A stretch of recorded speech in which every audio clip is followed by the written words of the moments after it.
Hi folks, I'm James, and welcome to episode 2 of I Can't Get No Vaccination, the Rolling Stones Quarantine catalog, where I am attempting to play all... One second. Hi folks, I'm James, and welcome to episode 47 of I Don't Want to Hold Your Hand, the Beatles Quarantine catalog, where I am attempting to play all 248 Beatles songs in chronological order while I am still stuck inside. As always, I'm on YouTube, Instagram, and Venmo in case you'd like to subscribe, follow, or support the series. If you don't have any change to spare, please just share this video. It would mean a lot to me, and please vote. That would mean even more to me. In the meantime, let's talk about the Beatles. Let's talk about the Beatles. Folks, we have reached another milestone in the catalog. We have reached the end of With the Beatles. Over the last 13 episodes, we have covered every song on With the Beatles in the order in which they recorded them. And now today, we will cover the 14th and final song for the Beatles' second album, my personal favorite song from the album, I Wanna Be Your Man. Ringo's big song from the album was recorded over so many different recording sessions that I actually didn't know where to put it in this series. It could have been episode 45, it could have been episode 51, a little complicated, but I decided to put it at the end of the album because it was the last song they would complete, but they would finish their next two singles before they even get to this song. And to make matters even more confusing, I Wanna Be Your Man isn't just a Beatles song. It is also a single released by the Rolling Stones. The story goes a bit different depending on who you ask, but the general timeline is the day before the Beatles were supposed to record this tune with Ringo, John and Paul were out on the town and ran into Mick Jagger and Keith Richards of the Rolling Stones and ended up crashing their band rehearsal. Now, the Stones at the time didn't really write their own music for the most part, so they asked John and Paul, do you guys have a song that we could record? And they looked at each other and thought, sure, why not Ringo's song? But then something very significant in rock and roll history took place. John and Paul, who really only had the opening lines of the song and planned on finishing it the next day, walked over to the corner of the studio with the Rolling Stones watching and finished the song in a few minutes, and then they brought it back over and not only had a finished song, but they had a hit song. And this ability to just write a hit song in front of them in a few minutes in the corner is what inspired Mick Jagger and Keith Richards to start writing their own music, and that's something they would do successfully for the next 3,000 years. For the Beatles, I Wanna Be Your Man was a throwaway. It was a song to give to Ringo to finish out their second album, with John saying later on, the only two versions of the song were Ringo and the Rolling Stones. That shows how much importance we put on it. We're not going to give them anything great, right? But for the Rolling Stones, it was an extremely important song for them. It was only their second single in their very, very long career, with Keith Richards saying, we turned it into an unmistakably Stones rather than Beatles song. It was clear that we had a hit almost before they'd left the studio, which they did. It would peak at number 12.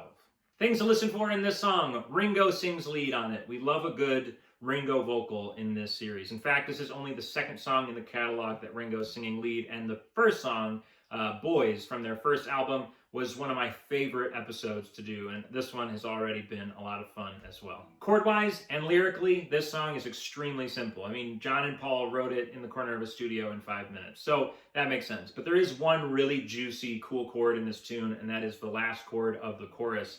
I wanna be your man is just an E7 chord, nothing crazy, but Paul is singing man on top. He's singing an F sharp, so that makes it like an E11 chord, which that I can remember, I believe that's the first 11 chord to be in the catalog, so a pretty interesting chord to put in a otherwise very simple Beatles song. One thing to note about this tune is that Ringo does sing lead on it, but he doesn't really sing on the chorus. I'm sure he is singing, and when they do it live, he does sing, but mostly John and Paul take over for him for the chorus because it's a little bit more difficult than the verses. So a rare instance of one Beatle singing the verse and another Beatle singing the chorus. But when John and Paul do come in on that chorus, they start off in unison, sort of.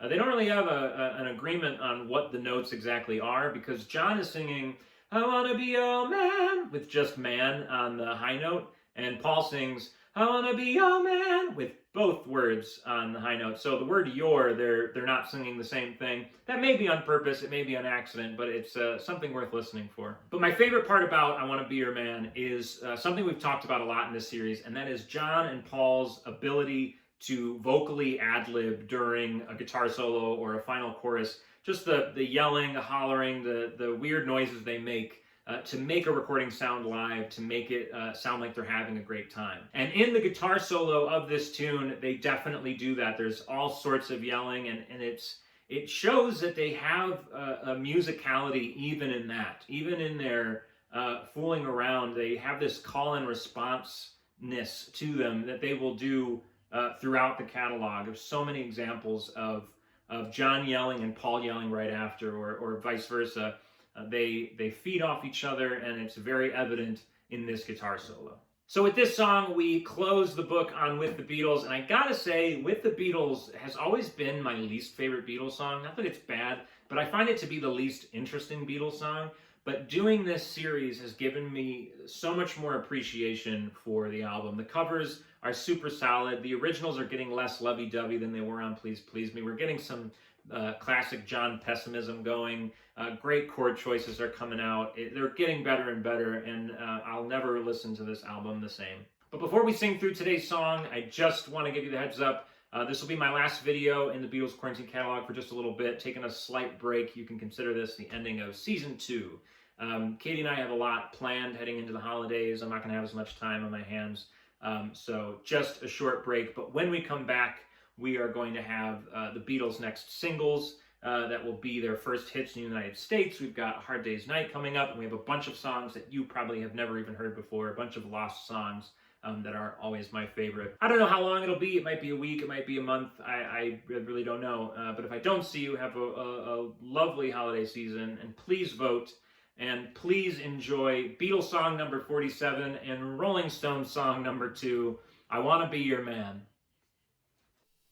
I wanna be your lover, baby. I wanna be your man. I wanna be your lover, baby. I wanna be your man. Love you like no other, baby, like no other can. Love you like no other, baby, like no other can. I wanna be your man. I wanna be your man. I wanna be your man. I wanna be your man. Tell me that you love me, baby. Let me understand. Tell me that you love me, baby. I wanna be your man. I wanna be your lover, baby. I wanna be your man. I wanna be your lover, baby. I wanna be your man. I wanna be your man.